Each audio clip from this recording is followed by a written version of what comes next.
প্রার্থী বাছাইয়ের ক্ষেত্রে অন্যান্য দলের থেকে আপনারা একটু আলাদা শোনা যায়। সেক্ষেত্রে কি আপনাদের কাছে জনপ্রিয়তাটাকে আপনারা বিবেচনায় আনেন, নাকি অন্য কোনো ক্রাইটেরিয়া দিয়ে আসলে প্রার্থী বাছাইয়ের ক্ষেত্রে আপনারা মনোনিবেশ করেন, বা এবার আপনারা কি করছেন?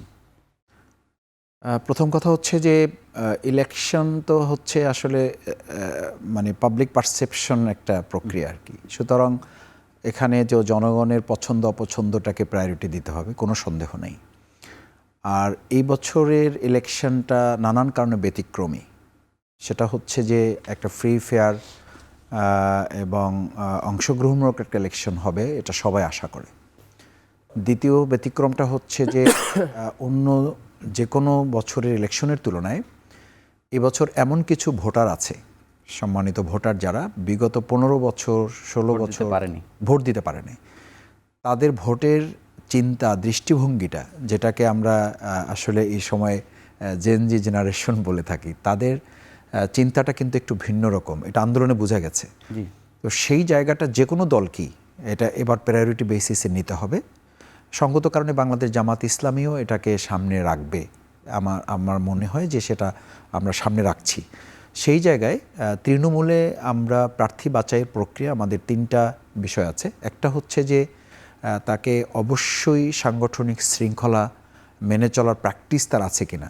আমাদের সংগঠনে হঠাৎ করে কেউ এসে একদম সাধারণ কর্মী বা প্রক্রিয়ায় তাকে আসার কোনো সুযোগ নেই। এখানে একটা প্রক্রিয়া মেনটেন করতে হয় তাকে, যেটা আপনাদের ভাষায় বা আমাদের কারো কারো ভাষায় এটাকে একটা ক্যাডার সিস্টেম বলা হয়। এই প্রক্রিয়াটা হচ্ছে যে সে যেন দলকে ব্যবহার করতে না পারে, মানে তার মানসিকতার চেঞ্জ হয়েছে কিনা, দেশপ্রেমের জায়গায় সে পরীক্ষিত কিনা, যেটা আমরা বলি যে সে উত্তীর্ণ কিনা এই জায়গাগুলোতে, স্ট্যান্ডার্ড মেনটেন করার ক্ষেত্রে। থার্ড থিং হচ্ছে যে আমরা আমাদের এই প্রার্থী বাছাই প্রক্রিয়াটা আমাদের কেন্দ্রীয় একটা দৃষ্টিভঙ্গি আছে।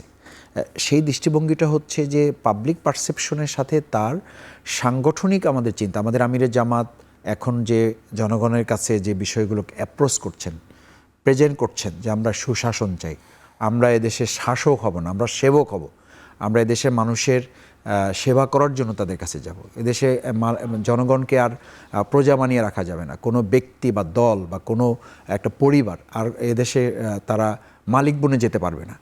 এই জায়গাগুলোতে সেই প্রার্থী এটা ধারণ করে শুধু না মুখে বললে হবে না, প্র্যাকটিক্যালি সেটা মানুষের কাছে নিজে প্রেজেন্ট করার মতো প্র্যাকটিসিং লোক কিনা সে, এই জায়গাগুলোতেও এবার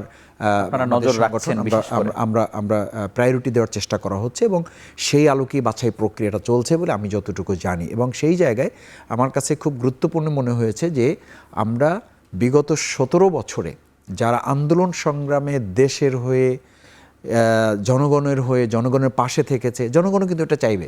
আপনি এখন খুব ভালো একজন মানুষকে দিলেন, বাট 15 বছরে তার কোনো ভূমিকা ছিল না। হঠাৎ করে যেটাকে বলা হয় যে আমরা রাজনীতির ভাষায় বলে বসন্তের কোকিল, অথবা যেটা বলে যে উড়ে এসে জুড়ে বসা, এই জায়গাগুলোতে আমাদের দরকার হবে না। কেন দরকার হবে না? এই জন্য যে বিগত 15 বছরে আমাদের একদম তৃণমূল থেকে এই জায়গাগুলো ধরে রাখার জন্য একটা বড় সময় আমরা পেয়েছি। এটা একটা বড় ব্যাপার যে সেই জায়গায় যারা পরীক্ষিত, উত্তীর্ণ, জনগণের পাশে থেকে যারা এই দুর্যোগে, দুর্ভোগে, ক্রান্তিকালে তাদের পাশে দাঁড়িয়ে সাহসের সাথে, বলিষ্ঠতার সাথে দেশটাকে উন করেছে, জনগণের সমস্যাটাকে তারা চিহ্নিত করে সমাধানের জন্য চেষ্টা করেছে, এই জায়গাটা যারা করতে পেরেছে সেটাকে সংগঠন গুরুত্ব দিচ্ছে, ওই জায়গাটাকেই আমরা ধারণ করার চেষ্টা করছি। ধন্যবাদ।